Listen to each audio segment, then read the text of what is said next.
Hello my listeners, कैसे हैं आप सब। उम्मीद करते हैं अच्छे होंगे और सेकंड एपिसोड देख कर के आई थिंक आपको थोड़ा सा खुशी मिल गया होगा। तो चलिए शुरू करते हैं अपनी प्यारी से इस कहानी को, Soul Bride of Devil Mafia. आज दिन का दूसरा शावर लेकर के फाइनली वैष्णवी का ध्यान इस वक्त जिया पर जाता है, जो कि अभी भी अपने कमरे में ही चुपचाप बैठी हुई है।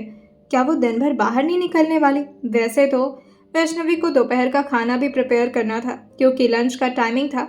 अगर वो 1 बजे के बीच में उनका लंच नहीं पहुंच पाई तो फिर उसकी शामत आ जाएगी। लेकिन उसे थोड़ी देर जिया के पास भी जाना था, जिसकी वजह से वो कमरे का दरवाज़ा पहले तो नॉक करते हैं, लेकिन दरवाज़ा नहीं खुला था, जिसकी वजह से वैष्णवी को मजबूरन दरवाज़ा खुद ही खोलना पड़ता है। दरवाजे के अंदर से झांकते हुए वो थोड़ा आवाज़ भी लगाई थी, बहुत ही सॉफ्ट टोन के साथ। जिया, जिया अंदर हैं आप? एक कोने में चुपचाप बैठी हुई एक लड़की, जो कि अपने आप को पूरी तरह से अपने हाथ के थ्रू समेटे हुए थी और लगातार बहुत ही धीरे धीरे आवाज़ में रोए जा रही थी और शायद खुद से ही कुछ बातें कर रही थी। ये छोटी सी नाजुक सी बच्ची को देख करके न जाने क्यों वैष्णवी को बहुत अपनापन सा महसूस होता था, जैसे कि उसका अपना बचपना उसके ठीक सामने रख दिया गया हो। वो धीरे से दरवाजे को बंद करती और बहुत ही आहिस्ता कदमों के साथ उसके पास पहुंचती है। बगल में जाकर के वो जैसे अभी जिया के बैठी थी, जिया एकदम से घबरा गई थी और हड़बड़ाते हुए तुरंत ही वैष्णवी यानी कि अपनी चाची की तरफ देखकर कहती है, आप यहाँ क्या कर रही हैं? जाइए यहाँ से। उसको इस तरह से रोता देख करके वैष्णवी ने ज़बरदस्ती जिया को अपने सीने से लगा लिया था, ताकि वो उसके दर्द को समझ पाए और एहसास दिला पाए जिया को कि जिया अकेले नहीं है। और उसे एक बात बहुत वियर्ड लगी थी, जिया की ऐसे कंडीशन माना कि उस अकड़ू खड़ूस इंसान ने किया है, लेकिन कोई उसे देखने तक नहीं आया। ये क्या परिवार है? और क्या जिया को यहाँ वाकई कोई प्यार नहीं करता? मगर जिया इस पूरे खानदान में सबसे छोटी बच्ची थी और उसके बावजूद भी किसी को उस पर प्यार कैसे नहीं आ रहा? उसकी तो आवाज़ भी इतनी मीठी, इतनी प्यारी थी। वैष्णवी उसके गालों पर धीरे से अपना हाथ रखते हुए कहती है, दर्द हो रहा है ना? और तुमने कुछ खाया भी तो नहीं है सुबह से? चलो उठो। वो जैसे तैसे करके अब जिया को ज़बरदस्ती उठाती है, लेकिन जिया बार बार सिर्फ एक ही बात रिपीट कर रही थी, प्लीज़ चाची आप जाइए यहाँ से। चाचू ने मना किया, किसी से नहीं मिलना है। ये सुनते हुए वैष्णवी थोड़ा नाराज़ होते हुए कहती है, तुम्हारे चाचू की तो मैं बहुत बुरे इंसान है वो। मानो कि मुझे डरा रहे हैं, शायद उनकी कोई अपनी दुश्मनी होगी, लेकिन तुमसे क्या नफरत है उन्हें? मेरे अंदर इतनी हिम्मत तो नहीं है कि मैं उनके सामने जाकर के उन्हें कुछ सुना पाऊँ, लेकिन अब मुझसे मेरा गुस्सा ना बिल्कुल भी बर्दाश्त नहीं हो रहा है। तुम्हारे साथ ऐसा नहीं कर सकते। वो प्यार से उसका हाथ पकड़ते हुए कहती है, तुम एक काम करो, मेरे साथ मेरे कमरे में चलो, मैं तुम्हें वहाँ पर ना कुछ अच्छा बनाकर खिलाऊंगी। ये सुनते हुए वो तुरंत ही अपना हाथ पीछे करते हुए कहती है, मुझे आज कुछ खाना भी अलाउड नहीं है। चाचू ने मना किया है कि किसी की भी दी हुई कोई चीज़ ना खाऊं। ये सुनते हुए वैष्णवी को बहुत ही अजीब लगा था कि ऐसे कैसे लोग हो सकते हैं, इस बच्ची को खाने तक नहीं दे रहे। अब वैष्णवी थोड़े गुस्से में कहती है, भगवान करे तुम्हारे चाचू की जिंदगी। लेकिन अभी वो इतना बोलने वाली थी, आगे के शब्द उसके मुंह के अंदर ही रुक गए थे, क्योंकि तुरंत ही जिया ने अपने हाथ को उठा करके वैष्णवी के मुंह पर रख दिया था और अपना हाथ जोड़ते हुए कहती है, प्लीज़ मेरे चाचू के खिलाफ कुछ नहीं बोलेंगे आप, प्लीज़। इतने सॉफ्ट तरीके से वो अपने चाचू के बारे में इतनी फिक्र दिखा रही है, ये कैसी लड़की है? वैष्णवी ने एकदम से अपनी थूक अटक ली थी और सामने खड़े इस लड़की को समझने की कोशिश कर रही थी कि आखिर ये इतनी ज़्यादा मासूम कैसे हो सकती है। जिस शख्स ने अभी उसे इतना मारा और उसे इतना परेशान किया है, उसके बारे में भी वो कुछ गलत नहीं सुन सकती। ये बात वैष्णवी ने जैसे जिया को बताया, जिया उन्हें समझाते हुए कहती है, आपको ये घर बाहर से जितना सुंदर लगता है ना, अंदर से ये बहुत खतरनाक है। आप इस परिवार और इस घर के बारे में कुछ नहीं जानती है। आप दूर रहिए इन सब से। आपको जो भी चाचू बोलते हैं ना, बस आप उनकी बात मान लिया करिए, वो आपको कुछ नहीं करेंगे। और अभी आप जाइए यहाँ से, मुझसे किसी को भी मिलना अलाउड नहीं है। यह सुनते हुए वैष्णवी कहती है, पर वो राक्षस तुम्हारे चाचू जा चुके हैं बाहर, डरने की जरूरत नहीं है। तुम इतना क्यों घबराती हो? इतना तो मैं नहीं डरती उनसे। ज़्यादा से ज़्यादा क्या करेंगे, मुझे 2-3 और काम दे देंगे ना, मैं संभाल लूँगी। वो इतने बुरे तरीके से टॉर्चर करना चाहते हैं, मुझे सब पता है, और वो कितने बुरे इंसान हैं ये भी पता है। लेकिन तभी जिया उनका हाथ पकड़ते हुए कहती है, मेरे चाचू को ऐसा मत बोलिए प्लीज़, आप नहीं जानती वो कितने अच्छे इंसान है। अगर ये जगह नर्क है ना, तो वो मेरे सेवियर है। वो मुझे हर वक्त हर पल सबसे बचाते हैं। आप प्लीज़ यहाँ से। अभी वो इतना बोल ही रही थी कि तभी बाहर से अचानक ही दरवाज़ा खुला था, जिससे जिया के पूरे हाथ कांप गए थे। वो यहाँ पर किसी से भी ठीक से बात नहीं कर पाती थी, सिर्फ अपने मुदित भाई के अलावा। संगीता जी अंदर की तरफ आई थी और जिया को देखते हुए न जाने कि उन्होंने अपनी आंखों का एक्सप्रेशन कुछ अलग ही बनाया था। वैष्णवी की इस वक्त उन्हें सिर्फ पीठ नजर आ रही थी, लेकिन जिया का हल्का फुल्का चेहरा भी। जिया खुद ही पीछे की तरफ झांक करके देख रही थी कि आखिर आया कौन है, लेकिन उनकी आंखों का जो भी एक्सप्रेशन था वो सामने लगे शीशे पर वैष्णवी को नजर आ जाता है, जिससे उसे ये भी थोड़ा सा अजीब लगा था, लेकिन वो कुछ कह नहीं पाती। तभी जिया तुरंत ही कहती है, अब नहीं है ना मेरे पास चाची, आप जाकर के किसी और से पूछ लीजिए। वो बड़ी माँ, वो चाची को मूव चाहिए था, उनकी कमर में दर्द हो रहा है। आपके पास होगा क्या वो क्रीम? इनको दे दीजिएगा। और ये बोलकर के वो अपनी आंखों से ही बार बार वैष्णवी को बाहर जाने का इशारा कर देती है, जिसकी वजह से वैष्णवी को भी अब बाहर जाना ही बेहतर लगता है। अंदर क्या हो रहा था उसे कुछ नहीं पता था, लेकिन कुछ तो बहुत कंफ्यूज कर रहा था उसे। चाचू, जो शख्स इतना अब इस लड़की को मार कर और उसे इतना रुला कर गया है, वो अच्छा कैसे हो सकता है? खैर, जिया के लिए सही, मगर वो उनके बारे में कुछ भी बुरा नहीं बोलेगी। चुपचाप से अपने खाने बनाने में लगी हुई थी, जहाँ उसका ध्यान लगातार उसी जिया की बातों पर, तो कभी अपने आंकड़ों से हस्बैंड पर, तो कभी यहाँ के लोगों पर, कभी मुद्दत की बातें, तो कभी कुछ तो कभी कुछ। खैर, सब कुछ सोचते सोचते ही सही उसका लंच प्रिपेयर हो चुका था 12 बजे तक, और फाइनली वो लंच पैक करते हुए अब अपने आंकड़ों से हस्बैंड मिस्टर एडी के लिए भिजवा चुकी थी। वहीं दूसरी तरफ इस वक्त मिस्टर एडी का अलग ही लेवल पर खून खौला हुआ था, और साथ ही इस वक्त उनके हाथ के वेन्स पूरी तरह से उभरे हुए थे। वो काफ़ी गुस्से में किसी को अपने केबिन में बुलाए थे, लेकिन अब तक वो शख्स अंदर की तरफ नहीं आई थी। मिस इशिता कुसुम देशमुख की बात हो रही है। मिस्टर एडी को बिल्कुल भी डिले पसंद नहीं था, लेकिन जैसे अभी इशिता केबिन के अंदर का दरवाज़ा भी खोली थी, लेकिन परमिशन मांगते मांगते वो एकदम से एडी की नज़रों की तरफ देखते हैं। वो गुस्से में अपनी एक उंगली से बस उसे अंदर आने का इशारा कर दिए थे, और काफ़ी गुस्से में उसे अपने सामने बैठाते हुए कहते हैं, क्या चल रहा है तुम्हारे दिमाग में? इशिता को नहीं पता था कि अब एडी किस बारे में बात कर रहे हैं। तभी वो धीरे से कहती है, वो क्लाइंट आए थे, इस वजह से मैं थोड़ा लेट कर दी। सॉरी सर, आइंदा से नहीं होगा। ये सुनते हुए एडी जोर से अपने हाथ को अपने ठीक सामने रखे टेबल पर मारते हुए कहते हैं, इस बारे में बात नहीं कर रहा हूँ मैं। वेदांत के साथ शादी का क्या नाटक है? ये सुनते इशिता एकदम से अपनी आंखें बड़ी बड़ी करती है, जिससे सामने बैठे शख्स को ये समझ में आ रहा था कि उसके दिमाग में भी क्या चल रहा है। एडी आराम से अपने चेयर पर लीन होते हुए कहते हैं, तुम्हें क्या लगा तुम कुछ करोगे और मुझे पता नहीं चलेगा? सोचा भी कैसे ऐसे? इशिता अपना चेहरा नीचे करते हुए कहती है, मतलब मैं उनसे शादी करूंगी तो आपको तकलीफ होगी, मैं नहीं करूं। तभी एडी, जो कि अपनी बम्बे से कोड़ते हुए अपने चेयर से खड़े हो गए थे और पॉकेट में हाथ डालते हुए कहते हैं, वेदांत तुम्हारा कोई टॉय नहीं है, दोस्त है मेरा। अगर उसे गलत तरीके से इस्तेमाल किया ना तो तुम हमेशा रिग्रेट करने वाली हो। मेक श्योर कि यह डिसीजन तुम 2-3 बार सोच कर लेना। मुझे कोई फ़र्क नहीं पड़ता, तुम जिससे मन चाहे उससे शादी करो। अगर वेदांत से करोगी तो फिर से एक बार उसके बारे में ठीक से जान लो। इस वक्त एडी, जो कि बाहर के नज़ारों को देख रहे थे अपनी ऊंची इमारत से, तभी पीछे से इशिता भी खड़े होते हुए कहती है, तो आपको इस बात की फिक्र है, मतलब आप मेरी केयर करते हैं? बच्ची जैसी हो तुम मेरे लिए, थोड़ी बेवकूफ़ हो इसलिए समझा रहा हूँ। अगर किसी मजबूरी में ये स्टेप ले रही हो तुम मत लो, क्योंकि इसके बाद अगर तुम रिग्रेट भी करोगे तब भी मैं तुम्हारी कोई हेल्प नहीं कर पाऊंगा। इशिता कुछ कहना चाह रही थी, लेकिन तब तक केडी के मुंह से निकल गया था, नो गेट आउट। बेचारे के मन की बातें उसके मन में ही रह जाती हैं, और वो अपने सर को हाँ मिलाते हुए वहाँ से बाहर निकल गई थी।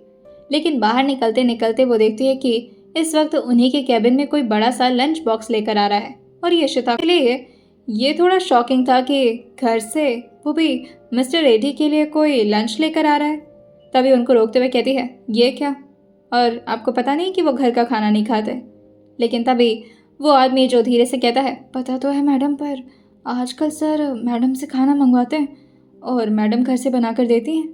ये सुनते हुए रिता, जो कि पीछे की तरफ देखती है एडी के केबिन के अंदर, और वो आराम से अपने चेयर पर बैठे हुए अपना काम कर रहे थे, और ये देख कर के वो अपनी आंखें से कोड़ते हुए पूछती है, वेट व्हाट?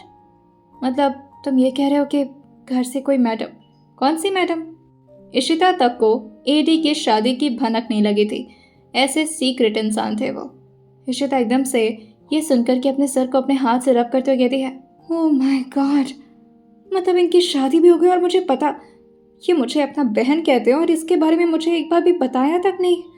वो तुरंत ही अपने हाथ में लंच बॉक्स पकड़ती है और अंदर की तरफ आकर के टिफिन को रखते हुए कहती है, व्हाट इज दिस। एडी की आवाज़ नॉर्मल तरीके से निकल जाए बहुत मुश्किल होता था, और ये देख करके वो उसको घूरते हुए कहते हैं, आंखें खराब हो गई हैं तुम्हारी, दिखाई नहीं दे रहा लंच बॉक्स है। ये सुनते हुए इशिता कहती है, वो तो मुझे भी दिख रहा है, लेकिन ये किसने किसने बनाया ये, और ये कौन सी मैडम है जिसके बारे में आपने हमें बताया नहीं सर। तभी वो अपनी आंखों पर अपना हाथ रखते हुए कहते हैं, Ishita don't you dare to talk about her. मेरा मूड वैसे ही बहुत ऑफ है, पता चले कि मुझे और गुस्सा आ जाए और ये गुस्सा तुम्हारे ऊपर खामखा निकल जाएगा। इशिता जाते जाते कहती है, भाभी से मिलवा दीजिएगा मुझे, वरना जान लीजिएगा मैं खुद पहुंच जाऊंगी किसी दिन गलती से आपके घर। और ये बोलते हुए वो यहाँ से भाग गई थी, क्योंकि उसे एडी का गुस्सा नहीं सहना था। खाना बनाने के बाद यहाँ वैष्णवी सिर्फ इस बात का इंतजार कर रही थी कि जैसे जिया का रूम खाली होगा वो तुरंत ही अपने हाथ में टीटू को लेकर के उसके रूम की तरफ चली जाएगी। और उसका इंतजार खत्म होता है। संगीता जी कमरे से बाहर निकल गई थी और अपने हाथ में पकड़े हुए टीटू को धीरे से वैष्णवी कमरे के अंदर, और जैसे ही वो कमरे के अंदर जाती है वो टीटू से धीरे से कहती है, उससे तुम बात करोगी तो शायद उसे अच्छा लगेगा, उसे हेलो बोलो। हेलो। ऐसे नहीं, उसका नाम लो और बोलो, हेलो जिया। हेलो, हेलो जिया। लेकिन जिया एक पल के लिए भी स्माइल तक नहीं की थी। वो चुपचाप शांति से बैठी हुई थी। धीरे से वैष्णवी उसके कंधे पर हाथ रखते हुए कहती है, टीटू मिलने आया है तुमसे, बात नहीं करोगी।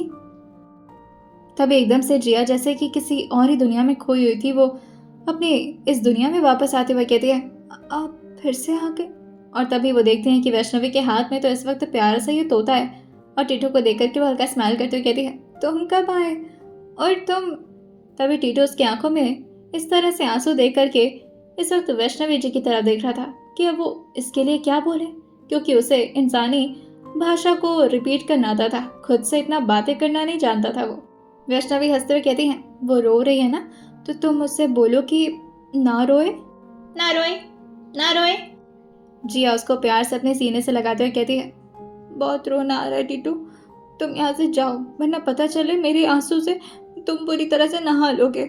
जाओ यहाँ से, और ना चाची से बहुत बहुत बहुत प्यार से रहना, चाची बहुत प्यारी है ना, देखो कितनी सुंदर है। इस बात पर टीटू को कुछ भी बताने की जरूरत नहीं पड़ी थी, बल्कि वो खुद से कहता है, दानव की बीवी। जिया ये सुनकर के थोड़ा हैरान थी और मुंह खोलते हुए कहती है, क्या।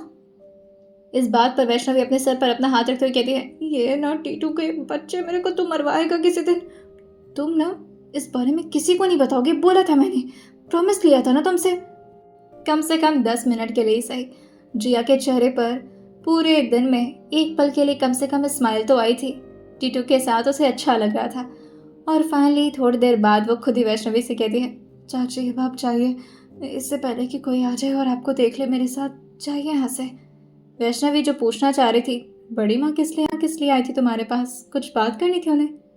गौरी अपने चेहरे को हाँ मिलाकर कहती है, हाँ ना, वो कुछ काम था उन्हें मुझसे, इसी वजह से आई थी।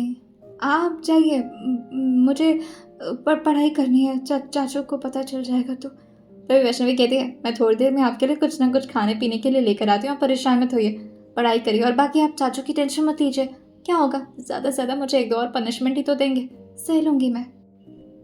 बहुत अच्छा लगा था जिया को, इतने सालों बाद कोई से इतना प्यार से बात कर रहा है, अच्छी लगी थी ये चाची उसे।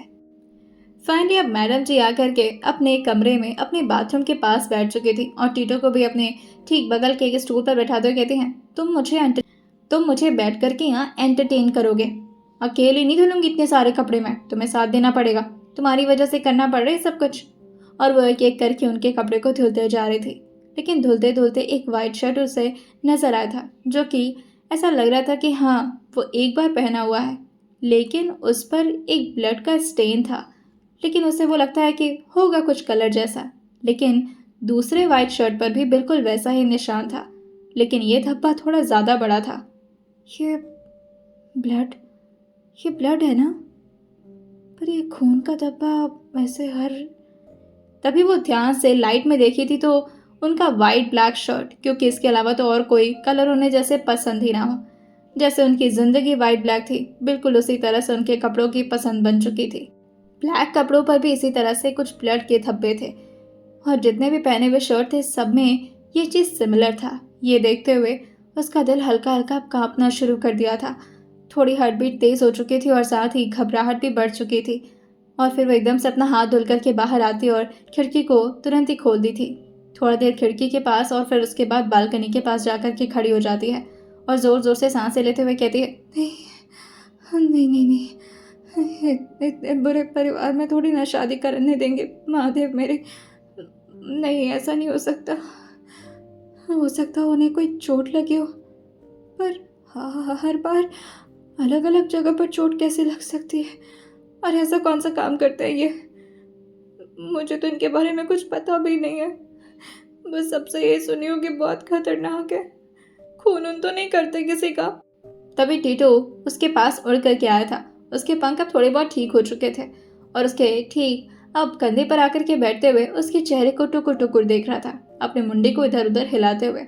तभी वैष्णवी उसको देख करके उसको प्यार से अपने सीने से लगाते हुए कहती है, तुम्हें पता है इस पूरे परिवार में नहीं बल्कि मेरे भी खानदान में मेरा कोई दोस्त नहीं था, तुम मेरे इकलौते दोस्त हो, लेकिन तुमसे कोई बात शेयर करने में डर लगता है मुझे। पर एक बात बताओ ना, ये जो एडी नाम के शख्स हैं, ये खून वून भी करते हैं क्या किसी का? तुमने देखा है कभी खून करते हुए? टीटू को समझ में नहीं आ रहा था ये सब क्या बातें कर रही है वो बस अपनी मुंडी को हिलाते हिलाते उसको देख रहा था। उसको और कुछ समझ में नहीं आ रहा था, लेकिन उसकी मासूमियत देखकर कि वैष्णवी थोड़ी देर के लिए सब कुछ भूल चुकी थी और फिर आराम से खड़े होते हुए कहती है, हाँ तो क्या हो गया? हो सकता हो कि मच्छर मारे होंगे, या हो सकता हो कि कोई चिड़िया मार दिए होंगे, और नहीं तो क्या, ऐसा भी तो हो ही सकता है। हमेशा कितना गलत सोचती है वैष्णवी, तो पागल हो गई क्या? सब अच्छा अच्छा होगा, वो बुरे नहीं होंगे, बुरे तो हैं पर इतने भी बुरे नहीं होंगे। महादेव है ना, महादेव है। और ये बोलते हुए वो फिर से कपड़े धुलने में लग चुकी थी। कपड़े तो पूरे साफ हो चुके थे, लेकिन अब उसे सुखाने के लिए बाहर जाना पड़ता, क्योंकि ये सुखाने की मशीन तक उसे इस्तेमाल करने की इजाज़त नहीं थी, जिसकी वजह से वो थोड़े थोड़े कपड़े अब ले जा रही थी ऊपर की तरफ। धीरे धीरे करके सारे कपड़े ऊपर पड़ चुके थे और फाइनली मैडम जी नीचे की तरफ आ रही थी अपने हाथों में बाल्टी पकड़े हुए। तभी उसको एक आवाज़ आती है नीचे की तरफ से। कोई किचन में था इस वक्त और शायद कुछ बना करके अपने हाथ में एक ग्लास लेकर के उसी की तरफ आ रहा था। ये संगीता जी थी, जो कि आवाज़ लगाते हुए कहती है, वैष्णवी सुनो ज़रा। वो भागे भागे नीचे की तरफ आई थी और अपना हाथ पोंछते हुए कहती है, जी जी भाभी क्या हुआ? वो उसके हाथ में एक ग्लास पकड़ाई थी जिसमें पूरा दूध भरा हुआ था और वैष्णवी को इशारा करते हैं जिया के कमरे की तरफ का और उसे धीरे से कहती है, जाकर के उसे दे दो, सुबह से कुछ खाई नहीं है बेचारे। अभी तक तो वैष्णवी को ये थोड़ी सी अजीब लगी थी और ऐसा लगा था जैसे कि जिया इनसे बहुत ज़्यादा घबरा रही है, लेकिन ये तो बड़ी अच्छी है, उसका इतना ख्याल रख रही हैं। अभी तक तो वैष्णवी ने भी कुछ नहीं खिलाया था जिया को, उसे अच्छा लगता है और वो अपने चेहरे पर एक हल्की सी मुस्कान लिए हुए अब जिया के कमरे की तरफ जाने लगी थी। और जैसे ही उसने दरवाज़ा खोला था जिया के कमरे का, जिया फिर से घबराते हुए अपने आंसू को पोंछते हुए पीछे की तरफ मुड़ी थी। न जाने क्यों जब भी दरवाज़ा खुलता था जिया इतना ज़्यादा डर जाया करती थी। वैष्णवी प्यार से उसके हाथ में ग्लास थमाते हुए कहती है, ये लो दूध पी लो। लेकिन जिया अपने चेहरे को ना मिलाकर कहती है, नहीं चाचू ने मना किया है, नहीं पी सकती। ये सुनते हुए वैष्णवी कहती है, अरे तुम्हारी चाचू की तो कुछ नहीं बोलूँगी, तुम्हारे ही लिए सिर्फ, वरना मैं तो उनके बाल से लेकर उनकी आँख, उनके नाक, उनके मुंह, हर चीज़ का ऐसा तंज कसती ना। खैर उनके सामने ये सब नहीं कर सकती हूँ मैं, पर कोई बात नहीं, चोरी चोरी तो मैं उनका मजाक उड़ा ही सकती हूँ ना। तुम बहुत सीरियस रहती हो, मेरी तरह रहा करो। तभी जिया उनको फिर से समझाते हुए कहती है, प्लीज़ चाची आप यहाँ से जाओ, मुझे दूध नहीं पीना, मैं उल्टी कर दूंगी, मुझे दूध बिल्कुल पसंद नहीं है। ये सुनते हुए वैष्णवी जो अपने सर को हाँ मिलाकर कहती है, अब ठीक है, अगर नहीं पसंद है तो अब मैं तुम्हारे लिए कुछ और बना कर लाऊंगी थोड़ी देर में, ठीक है तुम। लेकिन तभी जिया कहती है, प्लीज़ चाची मत आइए कमरे में, इट्स माई रिक्वेस्ट, वरना मैं दरवाज़ा अंदर से बंद कर लूँगी। इस बार जिया ने थोड़ी कड़क आवाज़ में ये बोला था और वैष्णवी भी उसकी बात को सुनते हुए कहती है, हाँ जी ठीक है। कड़क आवाज़ वैष्णवी को बर्दाश्त नहीं होती थी, फिर वो चाहे कोई छोटी बच्ची ही क्यों ना बोले, और उसकी आंखें थोड़ी नम हो आई थी। वो जाकर के अपने कमरे में उसी ग्लास को रखते हुए कहती है, अजीब हालत है, मैं तो सिर्फ उसके साथ रहना चाह रही थी ताकि वो घबराए नहीं, और मेरे पति ने उसे इतना परेशान किया, कम से कम जाकर के उसे थोड़ा थोड़ा खुश कर देती, लेकिन मुझे कमरे से भगाई जा रही है। मैंने क्या किया था ऐसा? तभी वो देखती है कि उसके प्यारे से टीटू जी की नज़र इस दूध पर है, और वो अपनी आंखों को छोटा करते कहती है, अच्छा तो आप ये दूध पीना चाहते हैं? वैसे भी जिया मैडम तो पी नहीं, मुझे दूध पसंद नहीं है। एक काम करो, आप ही पी लो। और अब वो ग्लास में उस दूध को देती तो प्रॉब्लम ही होती टीटू को पीने में, जिसकी वजह से वो भाग कर जाती और एक प्यारा सा बाउल लेकर के उसके सामने रख दी थी, जिसमें पूरा दूध भरा हुआ था। तोता जो कि अपने मुंह को थोड़ा सा उस दूध से टच कराया था, और फिर उसे सब जाने क्यों उसे ये दूध थोड़ा थोड़ा टेस्टी लगने लगा था। वो धीरे धीरे दूध को पीते जा रहा था, लेकिन वैष्णवी इस चीज़ को सोच करके थोड़ी अचंभित थी। दूध भी पीते, ये तोता लोग दूध भी पीते हैं क्या? खैर, लगता है तुम्हें कुछ ज़्यादा ही अच्छा लग रहा है, ओ टीटू महाराज। और ये बोलते हुए वो दूसरी तरफ अपने चेहरे को किए हुए अपने बाल को समेट रही थी। बेचारी सुबह से वक्त कहाँ मिला था, काम काम काम के पीछे एक काम वो खुद का नहीं की थी।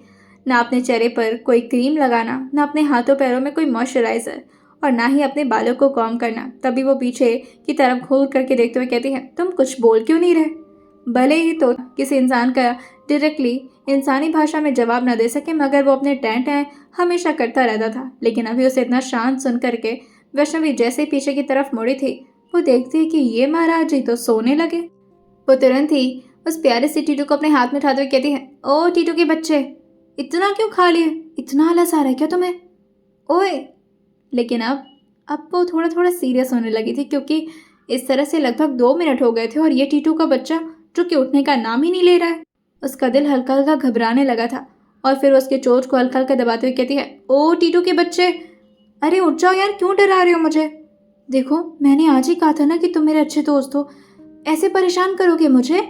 नहीं ना, तुम मेरी लाइफ के पहले दोस्त हो जिससे मैंने इतनी बातें की हैं। टीटू, टीटू उठो ना। लेकिन वो नहीं उठ पा रहा था।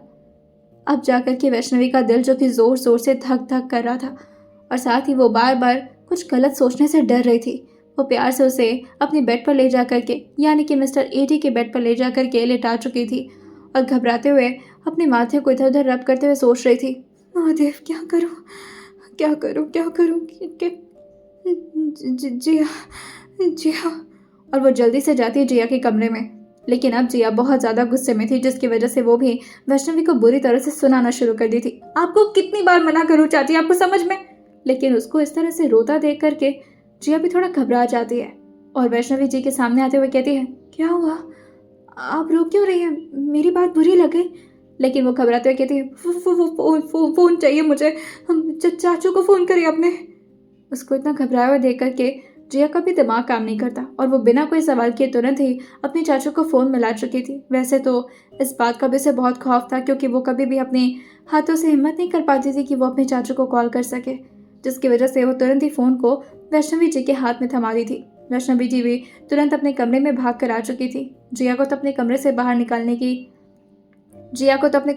निकलने की इजाज़त नहीं थी, जिसकी वजह से वो सिर्फ झाँक करके थोड़ी देर बाहर देखती है और फिर दरवाज़ा बंद कर लेती है, और लगातार अपने भगवान से प्रार्थना किए जा रहे थे कि सब कुछ ठीक रहे, स्पेशली उसकी चाची। दूसरी तरफ से इस वक्त बहुत गुस्से में आवाज़ आती है, कितने बार बोला है मुझे मीटिंग के बीच में डिस्टर्ब मत किया करो, क्या है? लेकिन इस तरफ से हाँफते हुई आवाज़ आ रही थी, वो वैष्णवी और जिया की आवाज़ बहुत सिमिलर थी। वैसे तो वैष्णवी की उम्र बहुत ज़्यादा थी, लेकिन उसके बाद भी उसकी आवाज़ बिल्कुल बच्चे की तरह लगती थी। ऐसा कोई पहचान ही ना पाए कि वो 13 साल की बच्ची बात करे या फिर कोई 19 साल की लड़की। मिस्टर एडी भी इस बात से कंफ्यूज हो गए थे, लेकिन थोड़ी देर बाद उस सांसों से समझ में आ गया था कि ये जिया तो नहीं है, और वह थोड़े गुस्से में कहते हैं, होश देगा। तब इस तरफ से वैष्णवी ऑलमोस्ट अपने आप को संभालते हुए कहती है, वो टीटू की तबीयत बहुत ख़राब है, प्लीज़ मुझे माफ़ करिए, मुझे आपको डिस्टर्ब नहीं करना था, लेकिन वो उठ नहीं रहा है, मुझे समझ में नहीं आ रहा मैं क्या करूं। हाँ, आप किसी आदमी को भेज दीजिए अपने ऑफिस से, वो आकर के देख ले प्लीज़, यहाँ तो कोई नहीं है मेरे पास। आप सुन रहे हैं ना? लेकिन दूसरी तरफ से कुछ आवाज़ नहीं आती और फ़ोन कट गया था। अब उसे और रोना आ रहा था कि अब तो ये एडी साहब जो कि इस बात से और ज़्यादा गुस्सा करेंगे कि एक तोते के लिए उसने मिस्टर एडी की मीटिंग को ख़राब कर दिया। उसे इस बात की ज़रा भी फिक्र नहीं थी कि एडी जब भी घर आएंगे तो उसे कितना ज़्यादा मारेंगे या कितना ज़्यादा डांटेंगे या कौन सा नया पनिशमेंट देंगे। इस वक्त उसका पूरा ध्यान था सिर्फ और सिर्फ अपने इस प्यारे से टीटू की तरफ कि ये होश में क्यों नहीं आ रहा। वो बार बार उसके सीने पर अपना हाथ रखती तो कभी उसे उठाने की कोशिश करती, कभी महादेव से प्रे करती। और इसी तरह से लगभग अब 10 मिनट बीत चुके थे। उसे समझ में भी नहीं आ रहा था कि वो इस बारे में किसको बताए, क्योंकि टीटू के बारे में किसी को भी बताना अलाउड नहीं था। जिया ने उसे बता रखा था कि ये सीक्रेट है यहाँ पर और इस बारे में किसी को भी अंदाज़ा नहीं है। एडी को पता चल गया था, यही बहुत बुरी बात थी। लेकिन 15 मिनट के अंदर एक शख्स जो कि अचानक से यहाँ दरवाज़ा खोला था। वैष्णवी ने ध्यान नहीं दिया था, मगर थोड़ी देर पहले अभी देशमुख मेंशन में कुछ गाड़ियाँ अंदर की तरफ आई थी, जिसमें से एक गाड़ी एडीजी की भी थी। वैष्णवी को लगता है कि शायद कोई और शख्स है जो कि शायद एडीजी के ऑफिस से होगा। वो पीछे जैसे ही मुड़ी थी देखने के लिए कि आखिर कौन आया है और वो तुरंत ही टीटू की हालत बताते हुए कहती है, ये देखिए इसको। क्या आप? एडी तुरंत ही उसको साइड करते हैं और उस टीटू की तरफ देखते हैं जिसे प्यार से अभी ब्लैंकेट उठा करके बहुत ही आहिस्ता के साथ वैष्णवी ने लिटा दिया था। वो उसे तुरंत ही गोद में लेते हैं और बार बार उसके हर्ट को चेक करते हैं। लेकिन जैसे ही उसके हर्ट को उन्होंने नोटिस किया था वो पूरी तरह से रुक चुका था।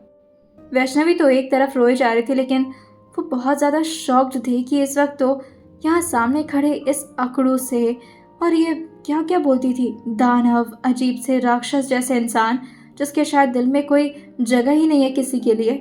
वो इंसान इस वक्त बहुत ही इमोशनल होकर के अपने सामने इस छोटे से तोता को देख रहा था। उसने तो बस इतना बोला था कि टीटू की तबीयत खराब है और ये शख्स खुद अपनी इतनी इंपॉर्टेंट मीटिंग को छोड़ करके यहाँ टीटू को देखने के लिए आ गया। इस वक्त वैष्णवी अजीब तरीके से देख रही थी इस आदमी की शक्ल को, क्या है ये। लेकिन फिर उसका ध्यान शिफ्ट होता है टीटू की तरफ और वो थोड़ा रिलैक्स होते हुए कहती है, ये ठीक है ना, ठीक हो जाएगा ना, ठीक हो जाएगा ना, बताइए ना प्लीज़। अभी मिस्टर एड इस वक्त मिस्टर देशमुख कुछ भी नहीं बोलना चाह रहे थे और वो उसे बहुत ही प्यार से अपने सीने से लगाते हुए कहते हैं, वी विल मिस यू। पहली बार इतना सॉफ्ट टोन सुना था इस आदमी के मुंह से वैष्णवी ने, लेकिन अभी वो बहुत ज़्यादा इस बारे में सोच सोच करके परेशान हो रही थी कि ये ऐसे क्यों बोल रहा है। और वो तुरंत ही उनके हाथ से टीटू को छीनते हुए कहती है कि क्या हुआ इसे, हम इसे वेट के पास लेकर चलते हैं, कोई दवा दे देंगे तो ठीक हो जाएगा ना, बोलिए ना प्लीज़, ठीक हो जाएगा ना ये। कुछ बोल क्यों नहीं रहे हम, ये भी कुछ नहीं बोल रहा। लेकिन तभी मिस्टर एडी जो कि अपने हाथ को ले जा करके वैष्णवी के कंधे पर रखते हुए कहते हैं, आखिरी बार देख लो इसे हम। ये बोलते बोलते वो एकदम से अपने चेहरे को दूसरी तरफ मोड़ चुके थे और वैष्णवी जो कि जोर से उस प्यारे से टीटू को अपने सीने से लगाते हुए कहती है, आई एम सो सॉरी, मैंने क्या कर दिया जो तुम मुझे छोड़ कर चले गए।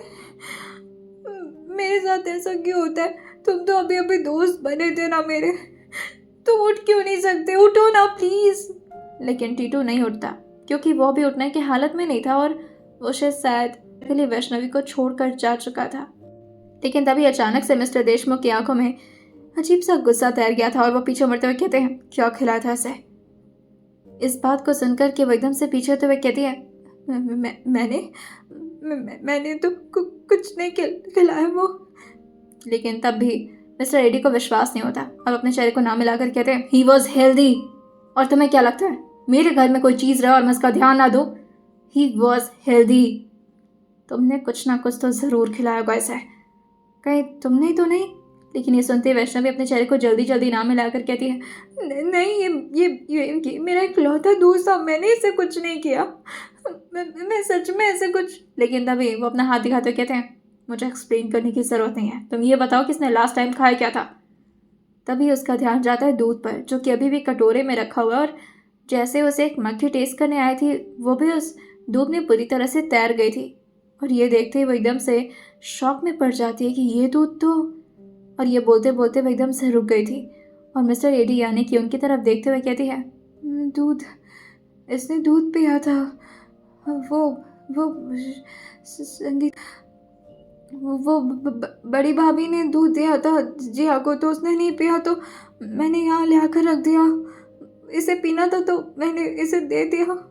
मुझे नहीं पता था कि उस दूध में क्या है। मुझे लेकिन तभी जोर से उसके कानों में आवाज़ पड़ती है, इसके बारे में किसी को कुछ नहीं बताओगी तुम। लेकिन ऐसा क्यों? वैष्णवी तो जाकर के सुनाने वाली थी उस बड़ी सी भाभी को जिसने जिसने ये दूध बनाया था। कि आखिर ऐसा भी क्या था इसमें कि तोता भी और वो उसे छोड़कर चला गया। लेकिन अब ये ठीक ऑर्डर था, मैंने कहा ना, इस बारे में कोई बात नहीं करोगी तुम किसी से भी। वो अपनी सांस को हल्का छोड़ते हुए कहती है, जी मैं नहीं करूँगी किसी से कोई बात। वैसे भी किसी से बात करती हूँ तो वो मुझे छोड़कर चला जाता है। थोड़ी अजीब सी किस्मत है मेरी। माँ सही कहती थी, पनौती ही हूँ मैं। और ये बोल करके वो अभी अपने हाथ से टीटू को ऑलमोस्ट छोड़ने वाली थी, लेकिन तब तक उसे एडी ने संभाल लिया था और अपने गोद में ले जाकर के उसे बाहर अब ज़मीन के नीचे गाड़ चुके थे। यहाँ इस लड़की का रोना ही बंद नहीं हो रहा था। शावर लेने के बाद अब मिस्टर एडी अपने नए कपड़े को पहनते हुए यहाँ से बाहर निकलने लगे थे और जाते जाते वो एक और बार वैष्णवी की तरफ देखे थे। उसे उम्मीद तो थी कि ये बहुत ही ज़्यादा उससे डांटेंगे और नया कोई पनिशमेंट देंगे, लेकिन फिलहाल वैष्णवी को इन सारी बातों की कोई टेंशन नहीं थी। वो जो भी काम देते वैष्णवी सह लेती। लेकिन जाते जाते वो थोड़े स्ट्रिक्ट टोन में कहते हैं, आइंदा से कोई भी मिशन के जिया के कमरे में कदम भी रखा ना तो वो आखिरी दिन होगा तुम्हारे अपने पाँव पर चलने का।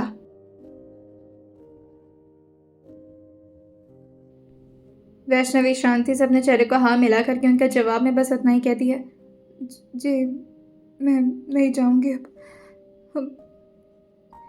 और ये बोल करके वो फिर से रोना शुरू कर दी थी, लेकिन उसको कोई पनिशमेंट नहीं दिया था उन्होंने। वो चुपचाप दरवाज़ा बंद करके यहाँ से निकल चुके थे। आज शाम के लगभग 8:30 बजे तक संगीता जी जो कि इधर उधर देखते हुए कहती हैं, क्या बात है, आज किचन में कोई नहीं है? खाना नहीं बनेगा क्या? उनके हस्बैंड श्री सुभाष जी, जो कि इस वक्त अभी अभी अपनी पॉलिटिकल मीटिंग को अटेंड करके आए थे, वो भी थोड़े गुस्से में कहते हैं, तुरंत हमारे लिए खाना परोसवाइए हमारे कमरे में। ये सुनते ही वो अपने चेहरे को नाम मिलाकर कहती हैं, आज तो खाने का कोई उम्मीद ही नहीं है, अभी तक किचन में नहीं पहुंची है मैडम, पता नहीं कहाँ पर हैं। तभी वैष्णवी जो अपने कदम को नीचे की तरफ धीरे धीरे करके बढ़ा रही थी, क्योंकि एक मेड ने जाकर के ये सारी बातें वैष्णवी को बता दी थी कि नीचे अब सब लोग खाना की डिमांड कर रहे हैं और सबको भूख लग रही है।